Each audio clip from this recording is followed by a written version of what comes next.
Gaya ginupitan ko yung tangkay, mga dahon ng zucchini ko kasi sobrang dami, ang bigat, nabibigatan sila sa puno. Yan, dami ko yung pananim dito sa backyard. Kasi bigat ng puno at sayang yung mga tangkay, kaya gagawin ko dito. Try kong igulay.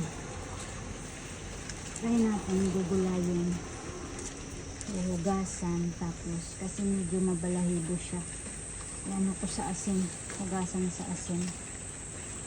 Try iluto, lagyan ng chicken. Kasi ang dami guys, yung bigat ng puno, natutumba na yung puno dahil sa bigat ng mga dahon. Ginawasan ko ng konting tsaka yung bunga niya puro nalalaglag. Ay binabawasan ko yung mga ano na yung dahon na medyo old na. Yun, ginugupit ko para mabawasan ang bigat ng puno. Kasi halos nabibigatan yung puno dahil sa ang daming tangkay, daming mga dahon. At try natin lutuin to yung ito ang mga tangkay. Ugasan ko to sa asin kasi marami siyang parang balahibo, ganun. Masakit sa bunganga bakit kinain. So try ko lang ugasan. Tapos yung kamatis natin, marami na din yung mga kamatis ko dito sa likod. Yung mga bunga na yan, oh, maliliit pa lang. Ayan, maliliit pa lang yung bunga.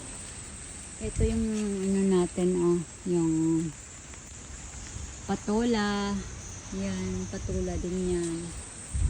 Kaya marami na rin bulaklak, mamumunga na rin yan. Tapos yung ano natin dito guys, may bunga na. Yan, oh. May bunga na rin yung ano ko. Yan, mga palaya dito, bukod pa doon sa gulayan ko. Mayroon din dito ako sa bahay, yung pang sariling gamit lang. Yan. May bunga na. Yan, pang sarili lang yan. Hindi yan pang business.